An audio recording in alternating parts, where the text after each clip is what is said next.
Hello दोस्तों, आप सभी लोगों का सिविल मंत्रा पर स्वागत है। और हम लोग स्ट्रेंथ ऑफ मटेरियल को पढ़ रहे हैं और इसमें अब हम लोग आज जो पढ़ने वाले हैं ये है आपका टॉपिक प्योर बेंडिंग।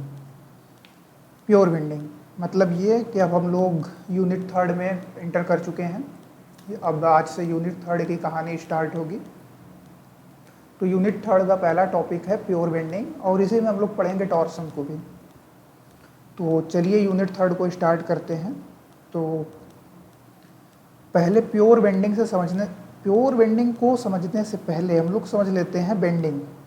तो बेंडिंग तो हमने आपको पिछले वाले लेक्चर में बताया था, जिसमें हम लोग शियर फोर्स और बेंडिंग मोमेंट डायग्राम खींच रहे थे, मीन्स बनाना सीख रहे थे। उसमें हमने काफ़ी अच्छे से डिस्कस किया था, लेकिन फिर से हम आपको थोड़ा सा रिकैप करा देते हैं। तो सपोज करिए ये आपके पास कोई एक बीम है।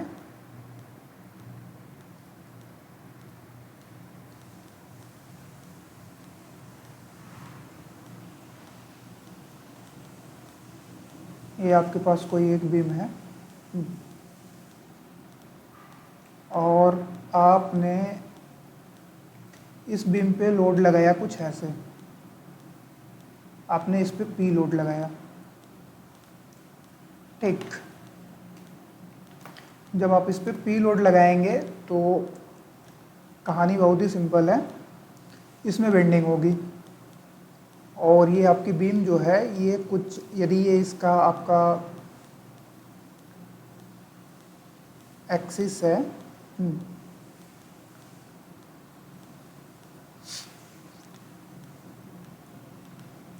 ठीक। तो ये आपकी जो बीम है कुछ इस प्रकार से आपकी बेंड करेगी। लेकिन बीम बेंड करने के अलावा और भी कुछ करेगी। जैसे आप इस चीज़ का एफबीडी बनाएं, जैसे यहाँ पे आप एक सेक्शन कट करें, ठीक, इस पॉइंट पे, और आपने ऐसे सेक्शन कट किया। जब यहाँ पे आप एक सेक्शन कट करेंगे तो आप देखेंगे ये कि इस वाले पोर्शन में, ठीक, क्योंकि आप जो फोर्स लगा रहे हैं डाउनवर्ड फोर्स लगा रहे हैं, तो इस तरीके का एक आपका रेजिस्टेंस के लिए पिन यार थोड़ा अच्छे से वर्क नहीं कर पा रही है। तो जब आप इसका एफबीडी बनाएंगे, ठीक, फ्री बॉडी डायग्राम, तो आप ये पाएंगे कि इस डायरेक्शन में आपको फोर्स ऐसे लगता हुआ दिखाई देगा। और इस चीज़ को मेंटेन करने के लिए, इक्विलिब्रियम में लाने के लिए देखेंगे इधर से ये आपको डाउनवर्ड डायरेक्शन में फोर्स लगता हुआ दिखाई देगा। और आपने यहाँ से पी फोर्स लगाया है और इधर आपके पास ये जो है सपोर्ट आपका पड़ा हुआ है। तो बेंडिंग तो इसमें आया ज़रूर, लेकिन साथ ही साथ इसके पास, इसमें देखिए ये शियर भी आया है। तो यहाँ पर जो है शियर भी आया है, बेंडिंग के साथ साथ शियर भी है। तो मतलब ये है कि ये प्योर बेंडिंग नहीं है, ठीक। तो आपका ये क्वेश्चन होगा कि मतलब सर, तो मतलब ये कि आप किसी भी बीम पर फोर्स लगाएंगे तो बीम में बेंडिंग होगी, लेकिन वो बेंडिंग प्योर बेंडिंग हो ये पॉसिबल नहीं है यदि आप एक सिंगल फोर्स लगा रहे हैं तो अब आपका अगला क्वेश्चन होगा कि फिर प्योर बेंडिंग कैसे आएगी। तो प्योर बेंडिंग आपकी कुछ इस तरीके से आएगी। जैसे सपोज ये आपकी बीम है,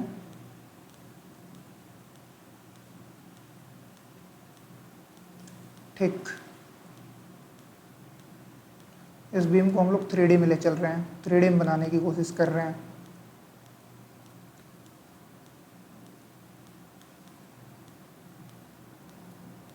थोड़ा ख़राब बने तो इसको इग्नोर करिएगा आप लोग।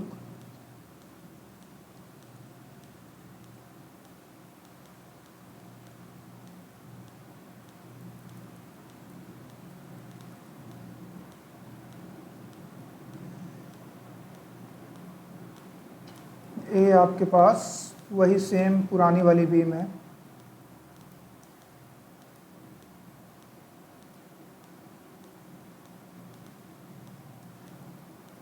और पुराने वाले बीम को हमने बस किया कुछ नहीं है, बना दिए हैं इसको हम 3D में। तो जब आप 3D में बनाएंगे तो बनाने से पहले ये हम लोगों के पास जो होगी, मतलब थोड़ा सा एक्सिस भी डिसाइड कर देते हैं कि कौन सा किस एक्सिस को क्या बोलने वाले हैं हम लोग। तो पहले हम लोग बता देते हैं कि लॉन्गिट्यूडनल एक्सिस कौन सी है। तो कलर चेंज कर रहे हैं हम। तो ये जो एक्सिस जा रही है, इस एक्सिस को हम लोग बोल देते हैं, ये है लॉन्गिट्यूडनल एक्सिस, ठीक। और ये हमने नेम दे दिया ए और इस पॉइंट पे बी।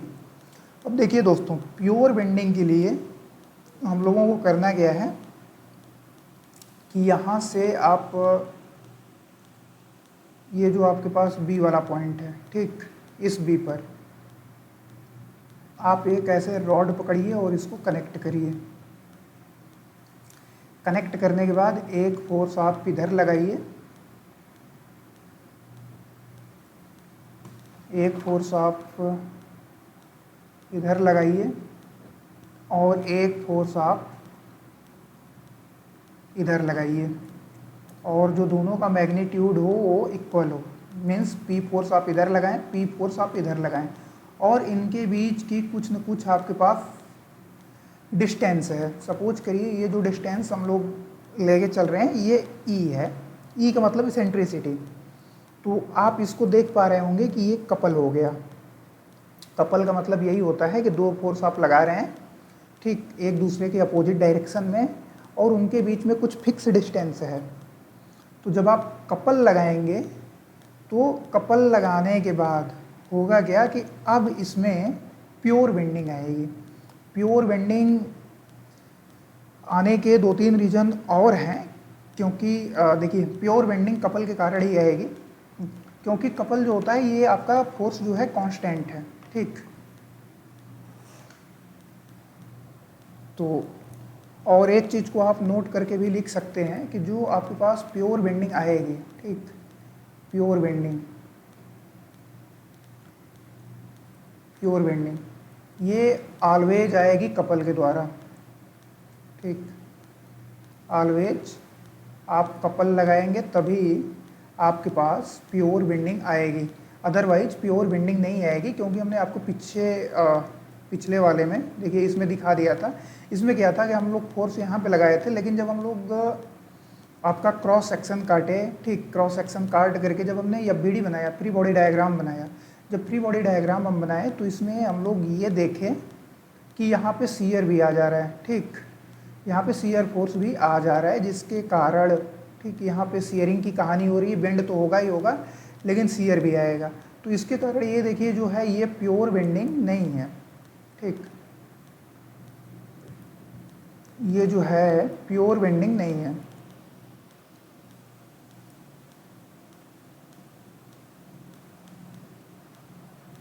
ये प्योर बेंडिंग नहीं है, प्योर बेंडिंग नहीं है। और जब आप यहाँ पे कपल लगा रहे हैं, कपल लगाने के बाद जब आप क्रॉस सेक्शन कट करेंगे तो आप देखेंगे हर एक जगह पे, ठीक, पूरे थ्रू आउट द लेंथ आप जब क्या बोलते हैं फ्री बॉडी डायग्राम बनाएंगे तो आप यही पाएंगे कि आपके पास सिर्फ और सिर्फ बेंडिंग ही आ रही है। और इसका एक रीज़न और होता है, क्योंकि देखिए जो वेक्टर होता जो आपका कपल होता है ये आपका प्री वेक्टर है, ठीक, और इसका मैग्नीट्यूड और डायरेक्शन, जैसे मैग्नीट्यूड ये आपका पी फोर्स, ठीक, और डायरेक्शन दोनों हमेशा का हमेशा कांस्टेंट रहता है। तो इसके कारण आपके पास प्योर बेंडिंग आती है, ठीक। और थोड़ा सा इसको हम थोड़ा और अच्छे तरीके से यदि दिखाना चाहें तो कलर हम चेंज कर रहे हैं। इस जो ये आपके पास जो एक्सिस आई है लॉन्गिट्यूडनल एक्सिस, ठीक, इस वाले एक्सिस को यदि हम लोग सपोज कर लें कि ये आपका जेड है, जेड एक्सिस, और ये जिस डायरेक्शन में आपने फोर्स लगाया है और जिसके थ्रू आपने कपल दिया है, इस वाले डायरेक्शन को हम लोग मान ले रहे हैं वाई एक्सिस, और ये अपने पास जो है इसको एक्स एक्सिस, ठीक। तो ये आपके पास एक्स एक्सिस है। यदि आप इस कपल को हटाना चाहें, ठीक, जैसे ये दोनों जो फोर्स है इस फोर्स को यदि आप हटा करके एक कपल ही यहाँ पे दिखाना चाहें तो आप कुछ इस तरीके से इसको दिखा सकते हैं। और इसके लिए हमारे पास एक कलर और बचा हुआ है और ये कलर विजिबल है नहीं, तो इसके बदले में हम ब्लू कलर को ही ग्रीन कलर को ही यूज कर रहे हैं। तो आप कपल को कुछ इस तरीके से दिखा सकते हैं, ये कपल। तो ये जो आपके पास जो कपल आया है, ठीक, कपल भी आपके पास बेंडिंग मोमेंट ही दे रहा है, तो ये भी जो बेंडिंग मोमेंट देगा पे जो आपके पास मोमेंट दे रहा है, क्योंकि कपल जो है ये मोमेंट ही जनरेट कर रहा है, तो फोर्स आपके पास P हो गया और इनके बीच में जो डिस्टेंस है ये आपके पास E हो गया। क्योंकि जो कपल होता है ये बेसिकली मोमेंट होता है। इस चीज़ को आप लोग मैकेनिक्स में काफ़ी अच्छे तरीके से पढ़े हुए हैं। तो इस दोनों ये जो इस तरीके से लगा हुआ है, इन चीज़ को हटा करके आप ऐसे भी इसको दिखा सकते हैं। तो ये हो गया आपका छोटा सा एग्जाम्पल प्योर बेंडिंग का। तो प्योर बेंडिंग के बारे में यदि आप कुछ लिखना चाहें, जैसे एक दो टॉपिक, ठीक, एक दो पॉइंट लिखना चाहें, तो एक दो पॉइंट आप ये लिख सकते हैं कि प्योर बेंडिंग जो आपकी होती है ये ऑलवेज बाई कपल होती है, ठीक, ऑलवेज बाई कपल। आप कपल के अलावा कोई दूसरा कोर्स लगाएंगे तो उसमें प्योर बेंडिंग नहीं आएगी, बेंडिंग के अलावा भी कई सारे और चीज़ें आ जाएंगी, ठीक। हो सकता है टॉर्सन आ जाए, हो सकता है सीयर आ जाए, हो सकता है और कुछ भी आ जाए। तो प्योर बेंडिंग के लिए आपको हमेशा कपल लगाना होगा। कपल का मतलब ये होता है कि दो फोर्स लगाएं, ठीक, और दोनों फोर्स का मैग्नीट्यूड इक्वल हो और जो डायरेक्शन है वो दोनों आपका अपोजिट हो। और यदि अगला और एक दो पॉइंट इसमें आप नोट करना चाहें तो आप ये नोट कर सकते हैं कि plane of bending moment will be parallel to centroidal axis या फिर लॉन्गिट्यूडनल एक्सिस, क्योंकि देखिए यही है आपका सेंट्रोइडल एक्सिस और यही है आपके पास लॉन्गिट्यूडनल एक्सिस। तो यही है आपके पास सेंट्रोइडल एक्सिस और यही है आपके पास लॉन्गिट्यूडनल एक्सिस, और बाद में आप जा कर के देखेंगे कि यही आपके पास होगा न्यूट्रल एक्सिस, ठीक। तो तीनों इस केस में सेंट्रोइडल एक्सिस, लॉन्गिट्यूडनल एक्सिस और न्यूट्रल एक्सिस तीनों सेम है। तो पॉइंट्स यदि आप मेंशन करना चाहें तो एक पॉइंट ये भी मेंशन कर सकते हैं, plane of bending moment will be, plane of bending moment will be parallel to longitudinal axis. और दूसरा पॉइंट आप नोट इसमें कर सकते हैं, प्लेन ऑफ बेंडिंग मोमेंट, ठीक, will be perpendicular to the cross sectional axis.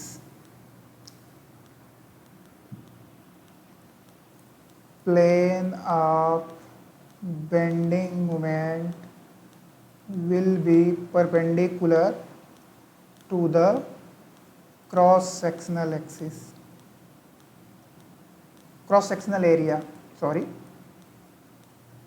cross sectional area, cross sectional area।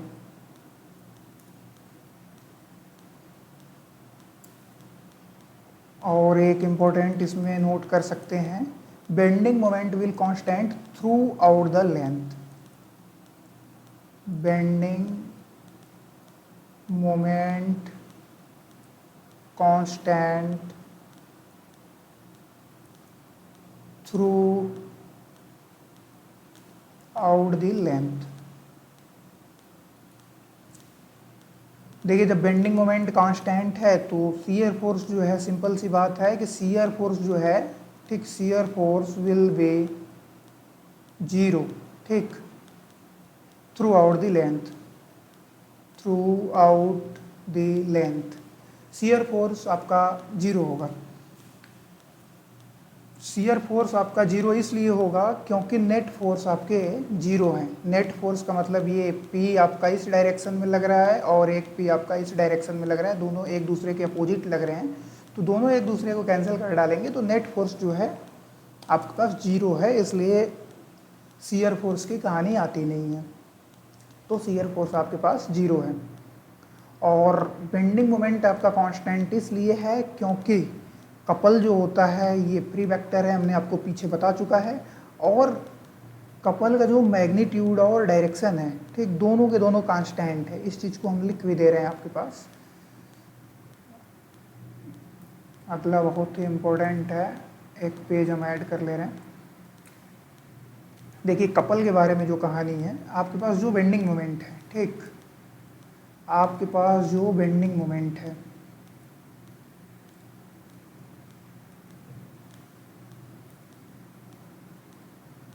आपके पास जो बेंडिंग मोमेंट है यही आपका कपल है, ठीक। और ये है आपका कांस्टेंट। और कांस्टेंट होने के साथ साथ, कांस्टेंट क्यों है, क्योंकि देखिए आपने दोनों फोर्स को एक दूसरे के अपोजिट डायरेक्शन में लगाया, और जो आपकी लेंथ है, जो उन दोनों फोर्स के बीच की जो लेंथ है वो कांस्टेंट है। और आप मैकेनिक्स में पढ़े भी होंगे, आपका जो कपल है ये फ्री वेक्टर है। और दूसरा आप लिख सकते हैं, इसका कांस्टेंट है मैग्नीट्यूड एंड डायरेक्शन दोनों। ये तो छोटा मोटा आइडिया हो गया आपके पास, छोटा मोटा या फिर बोल सकते हैं बेसिक आइडिया आपको हमने दे दिया बेंडिंग मोमेंट से रिलेटेड, सॉरी प्योर बेंडिंग से रिलेटेड। प्योर बेंडिंग और बेंडिंग, ठीक, दोनों में बहुत बड़ा डिफरेंस है। इस डिफरेंस को हमने काफ़ी अच्छे तरीके से आपको समझा दिया, और मैं ये आशा करता हूँ कि आपको समझ में आया भी होगा।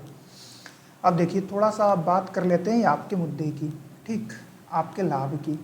बात यह है कि किस तरीके के क्वेश्चंस जो है पूछे जाएंगे। तो जो सबसे ज़्यादा इम्पोर्टेंट क्वेश्चन है प्योर बेंडिंग से ये आएगा कि बेंडिंग इक्वेशन है, ठीक, उसको डेराइव करिए, और ये पूछना श्योर है। तो हम लोग चलते हैं डेरिवेशन की ओर, ठीक, प्योर बेंडिंग के डेरिवेशन की ओर। तो आई होप आप लोग इसमें इस चीज़ को देख पा रहे होंगे काफ़ी अच्छे तरीके से। यदि नहीं दिख पा रहा होगा तो हम ड्रॉ करने की कोशिश कर रहे हैं। सपोज करिए ये बीम है,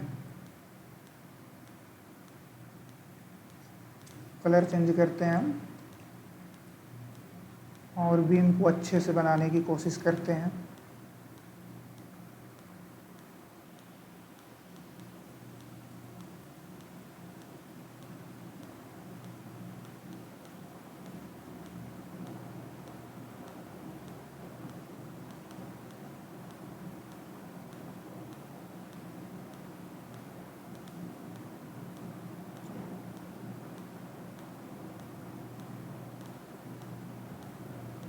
ये आपके पास बीम है, और ये बीम का जो है न्यूट्रल एक्सिस है, या फिर बोल सकते हैं लॉन्गिट्यूडनल एक्सिस। अच्छा, इस चीज़ को हम आपको एक नए पेज पे समझाते हैं, क्योंकि यहाँ पे हो जाएगा इधर उधर। तो इसके लिए हम एक पेज ऐड कर ले रहे हैं। तो बेंडिंग इक्वेशन को हम लोग समझने की कोशिश कर रहे हैं यहाँ पे।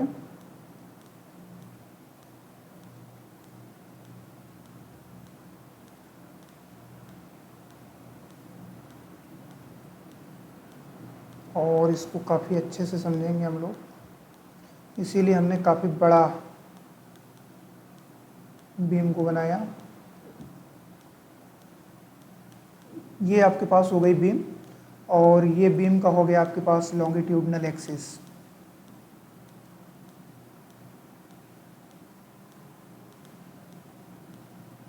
ये है बीम का लॉन्गिट्यूडनल एक्सिस, ये है बीम का लॉन्गिट्यूडनल एक्सिस। तो अभी हमने आपको बताया कि इसके लिए आपको लगाना पड़ेगा कपल। तो चलिए इस पे लगाते हैं हम लोग कपल। तो हमने लगा दिया कपल।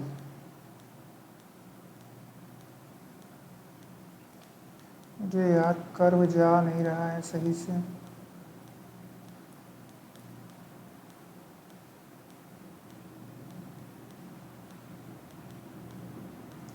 ठीक, तो ये हमने लगा दिया कपल। लेकिन इस साइड में आप देख पा रहे होंगे कि हमने कोई सपोर्ट नहीं लगाया है, ठीक। तो जब सपोर्ट नहीं लगाए हैं तो जो आपका बीम है ये इक्विलिब्रियम कंडीशन में रहना चाहिए। तो इसको इक्विलिब्रियम कंडीशन में रहने के लिए हम इधर से एक अपोजिट डायरेक्शन से भी लगा देंगे, ठीक। तो अब आपकी जो बीम है ये बीम आपकी इक्विलिब्रियम कंडीशन में आ चुकी है, ठीक। इक्विलिब्रियम कंडीशन में आ चुकी है। तो अब करना क्या है, अब करना कुछ नहीं है क्योंकि हम लोग बेंडिंग लगा चुके हैं। ये आपके पास बेंडिंग है, इसको बोल दे रहे हैं हम लोग एम बी। और जो लेंथ है इस लेंथ को हम लोग सपोज कर ले रहे हैं, ये लेंथ आपके पास एल है और एक सेक्शन को कट कर रहे हैं हम, ठीक।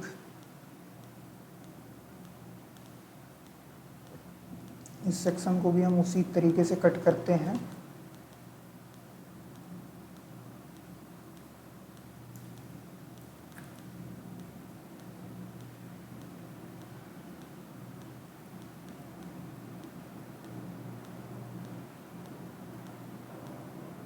ठीक, एक सेक्शन हमने कट कर लिया और इसका नेम हम दे दे रहे हैं, ये है आपके पास ए और ये है आपके पास बी, ये है सी, ये है डी, ठीक है, ए बी सी डी। और यहाँ से हम एक डिस्टेंस y को एज्यूम कर रहे हैं, ठीक। ये डिस्टेंस y है और यहाँ पर भी हम एक फाइबर को पकड़ रहे हैं, ठीक। क्योंकि बीम जो भी बनी होती है आपकी, बीम या तो कंक्रीट की बनी होती है या फिर स्टील की बनी होती है या फिर दोनों की बनी होती है, ठीक। मीन्स क्या होता है कि आरसीसी, जब आप सिविल वाले हैं तो आप लोगों को पता होगा कि जब आरसीसी की बीम बनाई जाती है तो उसमें कंक्रीट और रीइंफोर्समेंट दोनों डाली जाती है। तो रीइंफोर्समेंट में यूजुअली हम लोग डाल देते हैं आपके पास स्टील या फिर और भी मटेरियल डाले जाते हैं एज ए रीइंफोर्समेंट। तो एक हम यहाँ पर फाइबर भी एज्यूम कर ले रहे हैं और इसका हम नाम दे दे रहे हैं आपके पास G और H, ठीक। तो ये है आपके पास G और ये है आपके पास H और ये है आपके पास जो न्यूट्रल एक्सिस पे है, इसको हमने बोल दिया E और इसको बोल दिया F। तो देखिए अब होगा क्या, जब आपने इस पे बेंडिंग लगाई, ठीक। जब बेंडिंग लगाई आपने, जब बेंड आप इसको करने की कोशिश, जब आपने इस पे मतलब मोमेंट लगाया, ठीक। आपने इसके ऊपर बेंडिंग मोमेंट लगाया, कपल आपने लगाया, तो बीम जो है आपकी बेंड होने की कोशिश करेगी। तो जिस प्रकार से जिस तरीके से हमने इसमें लगाया, तो ऊपर वाले पोर्शन में क्या आएगा, कंप्रेशन आएगा और नीचे वाले पोर्शन में टेंशन आएगा, ठीक। तो आपका जो ये वाला पॉइंट ए है, ये ए कुछ शिफ्ट हो जाएगा आपका इस डायरेक्शन में। इसके लिए कलर हम चेंज कर ले रहे हैं, एक ब्लैक कलर को चूज कर ले रहे हैं। आपका ए कुछ यहाँ पे शिफ्ट हो जाएगा, इसको बोल दे रहे हैं ए डैश, और आपका बी कुछ यहाँ पे शिफ्ट हो जाएगा, ये हो जाएगा आपका बी डैश। और सेम इसी प्रकार से आपका जो जी है वो थोड़ा सा आपका इधर शिफ्ट हो जाएगा यहाँ से, और ये हो गया आपका जी डैश, और एच आपका शिफ्ट हो जाएगा यहाँ, ये हो गया आपके पास एच डैश। और ये है आपके पास लॉन्गिट्यूडनल एक्सिस और इसी को हम लोग बोल रहे हैं न्यूट्रल एक्सिस, ठीक। तो न्यूट्रल एक्सिस है, न्यूट्रल एक्सिस का मतलब ये है कि यहाँ पे आएगा ज़रूर आपके पास थोड़ा सा इफेक्ट, लेकिन इसके लेंथ में कोई इंक्रीमेंट या फिर डिक्रीमेंट नहीं होगा। न्यूट्रल एक्सिस है, यहाँ पे इसका जो आपके पास मोमेंट लग रहा है, ठीक, बेंडिंग मोमेंट लग रहा है, इसका यहाँ पे इम्पैक्ट नहीं पड़ेगा, ये न्यूट्रल एक्सिस है।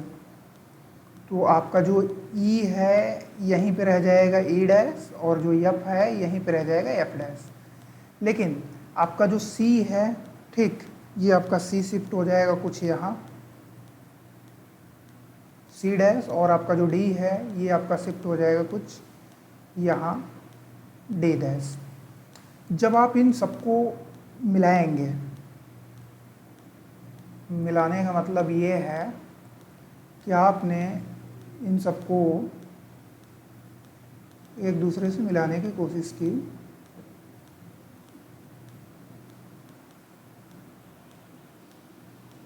तो ये आपका ऐसे आ गया, ठीक। और कहीं ना कहीं इसका एक सेंटर होगा, यहाँ पे डिस्टेंस कम है, तो चलिए इसको हम मान ले रहे हैं ये सेंटर इसका O है, ठीक। यहीं पे ये दोनों एक दूसरे को इंटरसेक्ट करेंगी, दोनों लाइनें।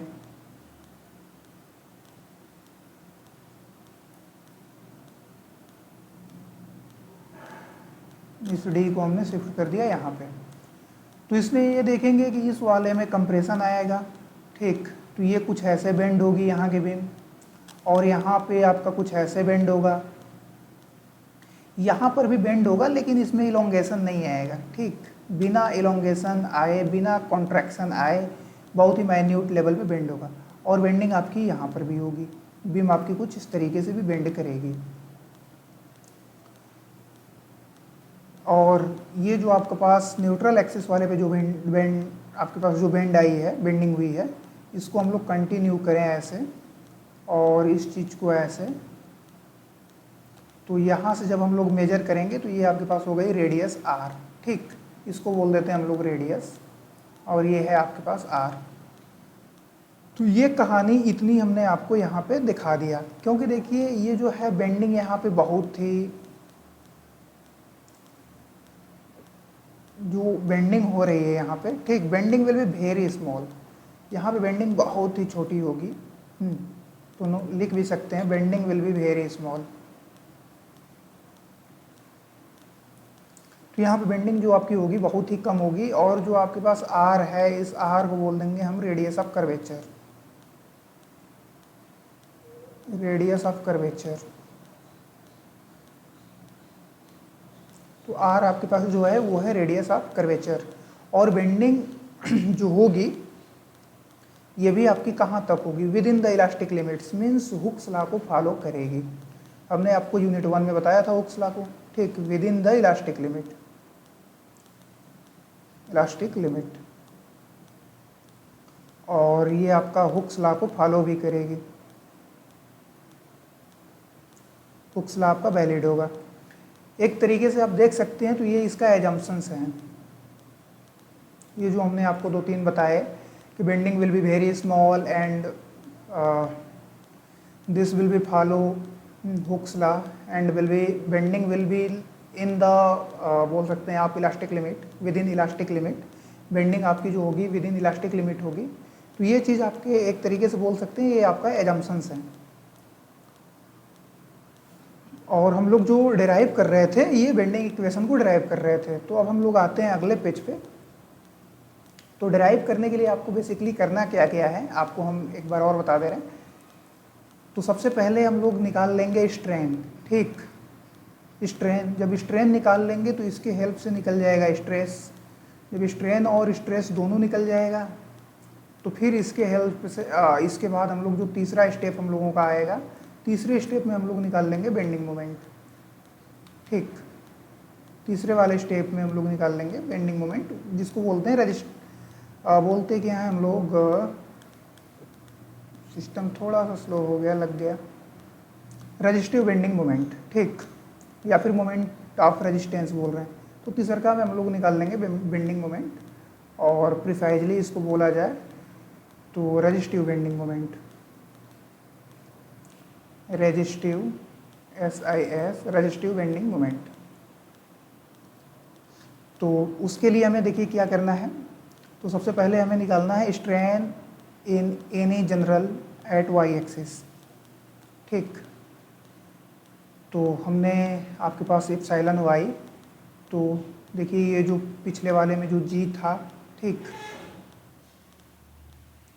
ये इन दोनों के बीच में जो सेटलमेंट हुआ है इन्हीं का हम लोग स्ट्रेन निकालेंगे। तो है आपके पास G डैश H डैश है, ठीक, और GH है। मतलब क्या है कि GH से जो यहाँ आपके पास G था H था, ये आपका कम हो गया है, ठीक, कॉन्ट्रैक्ट कर गया है, तो माइनस GH करके GH कर लिए। तो इस तरीके से इसको हम लोग कंटिन्यू कर रहे हैं, लेकिन एक सेकेंड आप रुकिए, थोड़ा सा लाइट कट चुकी है, हम लोग लाइट का वेट करते हैं।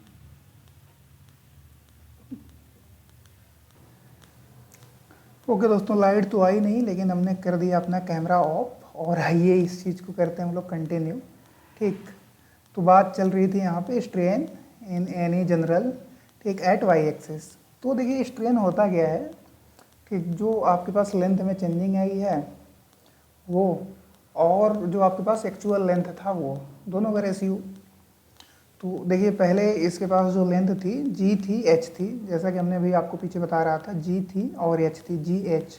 फिर बाद में ये कॉन्ट्रैक्ट होकर के जी डैश एच डैश पे चली गई। तो दोनों का हमने चेंज निकाल लिया, इसके बाद हमने जी एच से डिवाइड कर दिया। और देखिए जो जी है एच है, ठीक, पीछे देखिए जी एच, ये इक्वल है आपके पास ई और एफ के, तो इसलिए हमने अगले वाले स्टेप में इसको ई एफ के इक्वल कर दिया। ठीक है, यहाँ पर भी सेम वही हो गया, ई एफ के इक्वल हो गया। और जो ई एफ है वही है ई डैश एफ डैश के इक्वल, क्योंकि ये है न्यूट्रल एक्सिस पे। ठीक है, यहाँ पे देख पा रहे होंगे ई डैश और आपके पास एफ डैश, ये है न्यूट्रल एक्सिस पे, तो दोनों हो गया न्यूट्रल एक्सिस पे। और जो जी डैश एच डैश है, ठीक, ये जो है जी डैश एच डैश, यहाँ पे हम यदि थीटा ले लें, ठीक, जो आपके पास ओ था, ये आपके पास थीटा हो गया, और ये आपके पास जो है रेडियस थी। तो जब इसका आप निकालना चाहें ये जो कर्व है, तो ये आपके पास आ जाएगा आर थीटा, ठीक, ई डैश एफ डैश का। और यहाँ से आपकी जो लेंथ थी माइनस वाई हो जा रही थी, तो इसलिए ये हो गया आपके पास आर माइनस वाई थीटा, और ये हो गया आपके पास आर थीटा। तो इस चीज़ को हम लोग कर दिए कंटिन्यू।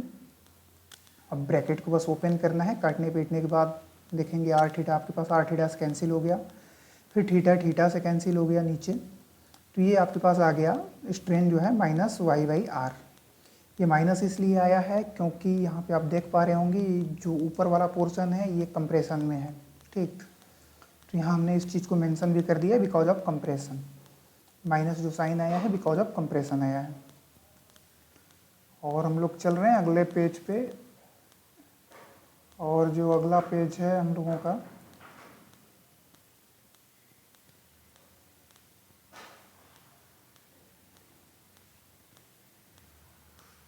अगला पेज, हाँ अगला पेज यही है। ये तो नहीं है, हमें लग रहा है कुछ ऐसा कि इसमें फोटो क्लिक करने में आ गई है मिस्टेक।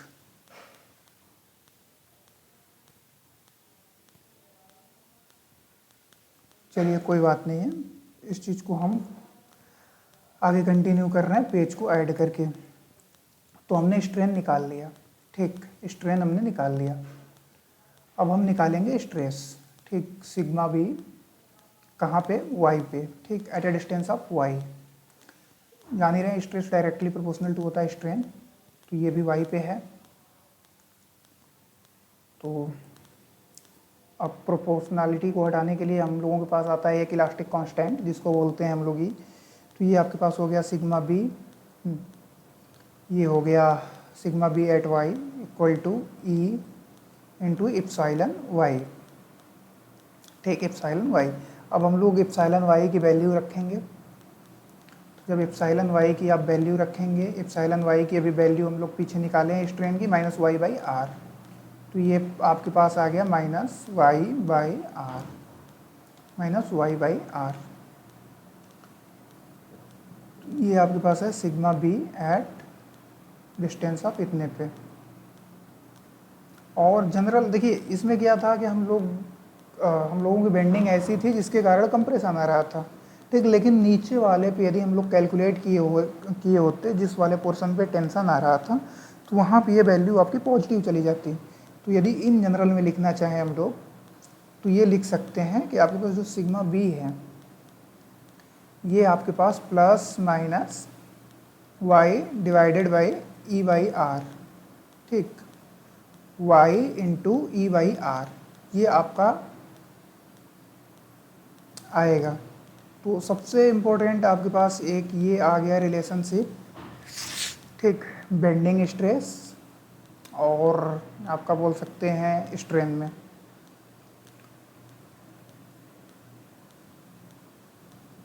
अब अगले पेज को हम लोग कंटिन्यू कर रहे हैं। अब जो अगला पेज हम लोगों का है ये निकालेंगे, इससे हम लोग रेजिस्टिव बेंडिंग मोमेंट या फिर बोल देते हैं इसको हम लोग मोमेंट ऑफ रेजिस्टेंस। ठीक, इसके लिए क्या करना है, इसी वाले पे एक हम लोगों को स्ट्रिप कट करना है।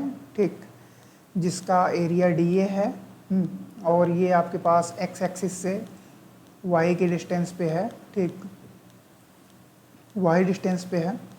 तो हम लोग क्या कर रहे हैं कि रेजिस्टिव मोमेंट निकाल रहे हैं। तो आप जान ही रहे हैं फोर्स इंटू जो डिस्टेंस होती है, तो ये F है, A इंटू वाई हो गया। ठीक, अभी हम लोग F की वैल्यू निकाल सकते हैं क्योंकि जब आपको रेजिस्टेंस पता है, ठीक सॉरी, जब आपको स्ट्रेस पता है तो आप फोर्स की वैल्यू निकाल सकते हैं, क्योंकि स्ट्रेस इक्वल टू जो होता है आपका रेजिस्टिव फोर्स अपॉन एरिया होता है। तो ये आपके पास हो गया रेजिस्टिव फोर्स, सॉरी ये आपके पास F जो था वो था रेजिस्टिव फोर्स, तो स्ट्रेस इंटू एरिया हो जाएगा। तो ये आपके पास सिग्मा B इंटू वाई हो गया इंटू एरिया DA। ठीक, इंटू वाई आपका पुराना था। ये आपने एक स्ट्रिप के लिए निकाल लिया, स्ट्रिप के लिए। अब आप पूरे इस बॉडी के लिए जब निकालेंगे तो इसका कर देंगे इंटीग्रेशन। जब इंटीग्रेशन कर देंगे तो अब आप रखेंगे सिग्मा बी वाई की वैल्यू, सिग्मा बी वाई की वैल्यू रखेंगे। तो सिग्मा बी वाई की वैल्यू पीछे हम लोग निकाल चुके हैं, ये है आपका plus minus y E by R. तो सेम वैल्यू हमने यहाँ पे रख दिया y into E by R, इस चीज़ को आप देख रहे होंगे, ये वैल्यू रख दी गई। अब इसके बाद किया क्या गया है, बस सिंपल इंटीग्रेशन किया गया है, ई बाई आर को बाहर निकाल लिया गया है और ये आपके पास है y square into d A. इस चीज़ को आप मैकेनिक्स में पढ़े होंगे, मोमेंट ऑफ इनर्शिया ये है, क्योंकि देखिए ये आपके पास ये एरिया है, ठीक, और ये आपके पास डिस्टेंस इंटू डिस्टेंस है, डिस्टेंस का आपके पास स्क्वायर है। तो ये है आपके पास मोमेंट ऑफ इनर्शिया और area moment of inertia precisely बोला जाए तो इसलिए यहाँ पे मेंशन कर दिया गया है। ये आपके पास ये है आपका आई एक्स एक्स, तो एम आर इक्वल टू आपके पास आ गया E by R I x x. अब नेक्स्ट पेज पे हम लोग चलते हैं। तो ये हम लोगों ने निकाल लिया जो है दूसरा इक्वेशन। तो अब बेंडिंग इक्वेशन हम लोग निकाल रहे हैं और यही इक्वेशन आपका बहुत ज़्यादा इम्पोर्टेंट है। तो करना क्या है, कुछ भी नहीं, थोड़ा सा इसको हम ऊपर खिसका रहे हैं, खिसक नहीं रहा है।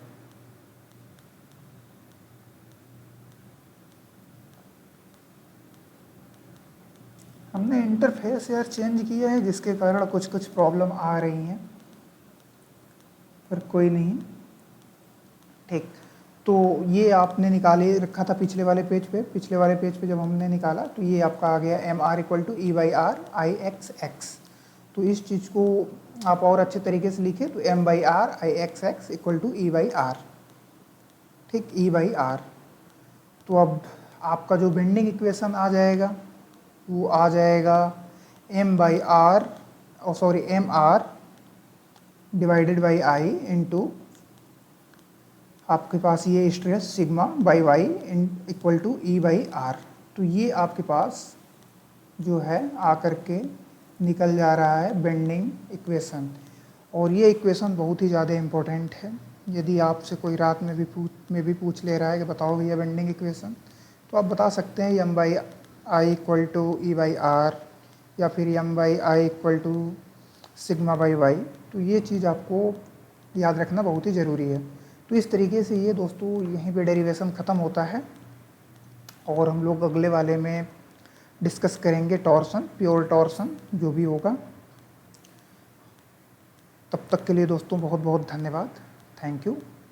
यदि आपको वीडियो लेक्चर सेशन पसंद आ रहे हो तो आप अपने दोस्तों के साथ शेयर करें और हम लोग मिलते हैं फिर नए वीडियो में, नए लेक्चर के साथ, नए टॉपिक के साथ।